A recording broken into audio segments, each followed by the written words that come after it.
Hello and hey, today we're messing around with Path of Exile, and today I'm going to be showing you guys a 3.9 starter build for a summoner. We're going to be going ahead and rocking the Witch Necromancer, as you see here. Going to be sort of reprising the build that we had in the start of 3.8 because surprisingly most of it was untouched by the nerf bat. There are a few changes that have happened and I'll go over those. But as we kind of scroll out here, which will be tough to see, and I apologize for that, just want to show the whole tree at once. We're going to be going ahead and just using this tree as a flat line. There aren't any real rush nodes to this. I'm sure that I will overlay some footage of gameplay of not quite this exact build, but something like it in the background, like I was saying.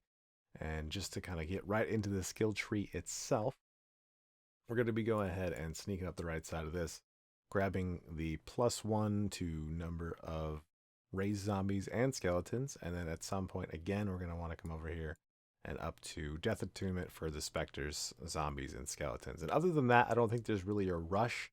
I would probably hold off personally on the Ravenous Horde. That's 7 points. You can wait till pretty late, or just grab Ravenous Horde at some point with your Anointment, which is there. It's going to be a lot, kind of expensive, but since the oil is just opalescent and not the more rare tiers, like the silvers, golds, I guess would be only about it. But since it's not the crazy ones, it should be manageable. But until that point in time, I'd say just wherever you're feeling like you're lacking, like personal health, we want to get down to these health nodes as quick as we possibly can. If you feel like you're missing damage, there's huge chunks here. Obviously, over with the spiritual aid wheel, there's a whole lot of damage to be had. Chance for double damage, all this health. You're just basically getting all of it in the time that you need it. So it's not super hard to really itemize either. As you can see, I have these gigantic list of items that are definite requirements, and even these two are not requirements of the build. That just give us more life and kind of play on a more fun way to experience this build, in my personal opinion. So it's half theory crafted, half going to be something that we're going to be able to walk through and say, obviously, this is going to work. So as we dip into the skills themselves, the weapon that we're going to be using is going to be a claw, and we're going to be rolling with a cyclone. This will be able to give us, many attacks per second. It's going to be supported by a fortify from the weapon, which is the only real reason that we have a claw at all. Is going to be the advancing fortress. It gives us life. It gives us the fortify. Gives us life on hit. Although we're going to be missing about half of our attacks, it's going to be nice to kind of get that extra layer of defense from our weapon, and that's why I've chosen it. As you saw there, we're already cast while channeling. It's going to be a flesh offering. An alternate here, and probably what we'll end up being gone with, is a vulnerability. I've just opted to go in for that later, but just it'll be constantly going. Well, self-casting flesh offering doesn't ever feel good, so being able to have that corpse removal as well on demand is going to be a nice little step up for us. Looking over to raise zombie, which these numbers will be off. I know it's, again, kind of hard to see, and I do apologize for that. The POB will be down in the description. We have got a few different options for us here. I guess we can take that off because we don't necessarily need it. I think the zombies damage is way too high in this as it is. There's something like 30% less base, and then they really nerfed the AoE of the slam, so they're not really that effective on offense anymore. But we want to keep them alive because, like we were going to do, we need a bunch of boys around us for the bone barrier, the additional physical damage reduction, the elemental resistance, all that stuff. So in order to keep that, we're going to want to have these guys alive. So meat, shield, fortify, minion life, whatever you think is necessary. Probably won't need all three. However, it is going to be pretty nice because they're losing that minion have more life on the gem. And it is more to have it just in minion life here. So this total that you see on the left side, which is 36,000 for those of you that can't see and are not following along on a POB, that's where we're going to be at with even more life, minion life. And then the option to have just a bunch of additional minions with Summon Phantasm is something I will leave up to you. But this can be as little as a 3-link, or you can just basically 2-link it if you really wanted to. But we just want them around us to kind of give us the buffs of the Bone Barrier node. So we also have the ability to go raise Spectre. I have 6 gems listed here, however, that's not required.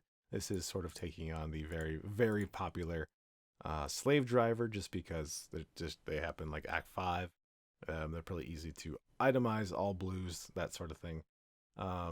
Because the shaped or elder helmets, shaper, I am sorry, I'm confusing the mods here. It's not important because the minion damage and +2 minion gems are going to be harder to get. We're probably only going to have a 4 link, but even so, you see here, just without any items, we have 180,000 per. And again, we will not have 4 of them. We will only have 3. But I mean, what's an extra 500,000 damage basically for free on a 4 link? It's going to be pretty great. But if you can get one of those helmets like we were talking about, it'll be somewhere in the vicinity of 250,000 damage without kind of factoring in any sort of other, well, factors. Kind of wrote myself into a corner on that one. Anyway, and getting to the main damage dealers, we do have the Vol summon skeletons. Of course, the summon skeletons that we do have are a tiny bit more powerful. These are 284,000 as we're sitting right here, just as the gems, what they are. That is with Flesh Offering up, that is with Pride and Vulnerability. So this is not just any old thing, but considering that we can have, 40 of them, it's pretty nice. And it'll be, I think the breakdown is 22, like 9 and 1, right? Because there's 38, so 20, that's way not enough. There's a bunch of archers, sorry, there's a bunch of casters that I'm not thinking of. The archers were 9, the general was 1, and there's a bunch of casters as the last one. That's why I got the scuffed math there. And then the actual stronger ones, of course, are the summon skeletons with 314,000 damage. And we have 10 of those guys just walking around on our spawn. And since we can spawn 4 of them at a time, it's a pretty big deal to be able to do that. And then because we are talking about this, we can get more damage with just one more level. If we can get a 21 on that, it'll be pretty expensive because I think minions will still be very popular, but we don't have any quality on our gems, nothing like that. We're not trying to sneak any damage, no damage giving items, and it's just, look how many we can have. It's just 3.1 million damage just on our right click is what it'll be for me. So with the configuration, because I have chosen the Victario's Charity, which is going to be really, really hard to get these frenzy charges, and do not get me wrong, but if we can get them, then this is like the hope and a prayer chance. It gives us the elemental resist, gives us life. These are the reasons that I'm taking this, but you can use basically any shield if you wanted to, or there'll be plenty of options again on different ways to take this. This is not a set in stone thing. Obviously, without having items here, you can do whatever you want, however you want to configure it. It's going to be fine. However, if we are able to, almost by the grace of God, get 3 frenzy charges in our 1 in 20 chance, then it boosts us, another third of our damage to the positive. So it would be very cool to have this. Obviously, it's going to be, not something we can do all the time, but if we could get it there, it's sort of just for the chance of that crazy damage. So if we go back to the tree real quick, again, there's probably not a whole lot of other things you really could want to take. Maybe these 3 nodes up here, but other than that, thinking about the sort of candidates, like I was saying, Ravenous Horde would save you 7 points because this is going to be giving you a good 19% less movement speed. And this one right here, these are the 2 nerfs that I'll be talking about, will give you 20% less movement speed. That's a big deal, right? 39% less movement speed, or sorry, reduced movement speed. I want to use the right word here. That's a very sizable number, especially someone who played with a Queen's Escape last league. That'll be pretty nuts, but it's not going to be that crazy. Again, very straightforward. This is very safe.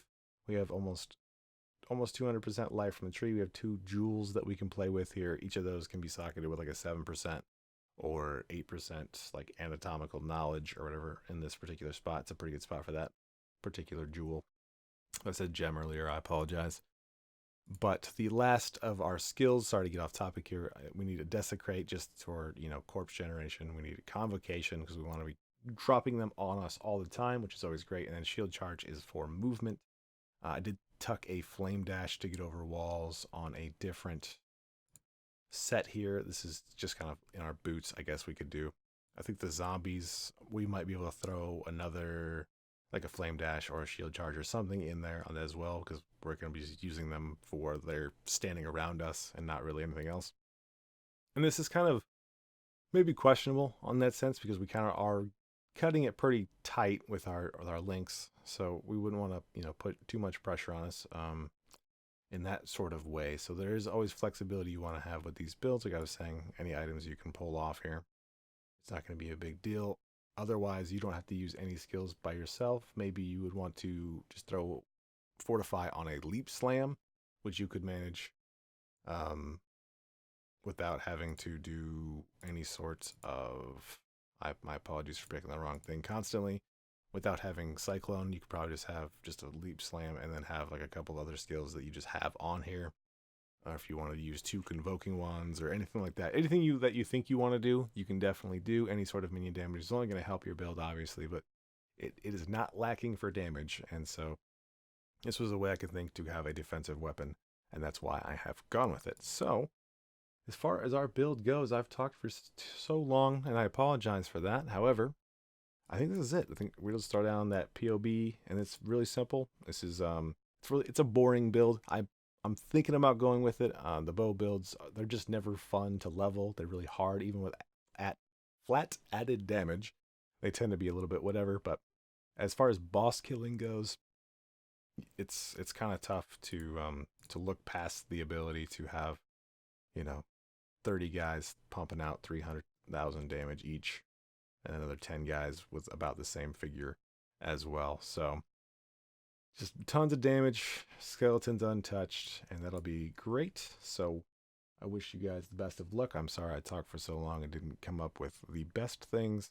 Give you a little bit of footage, just some rando stuff, and then we'll go ahead and close it out. So good luck, best of luck to you in Metamorph League. This build will get you just fine. Low cost of entry.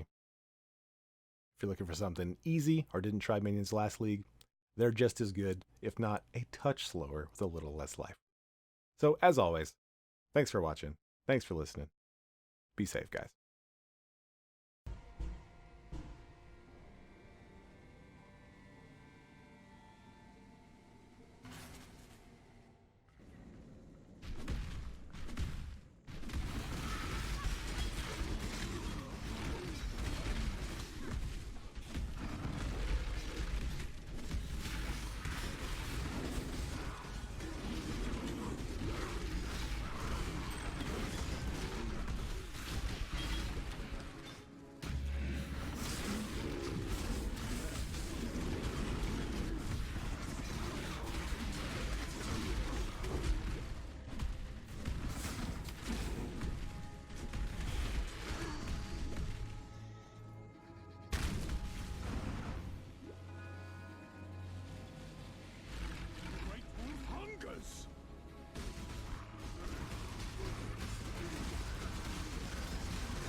Mana. Isamir.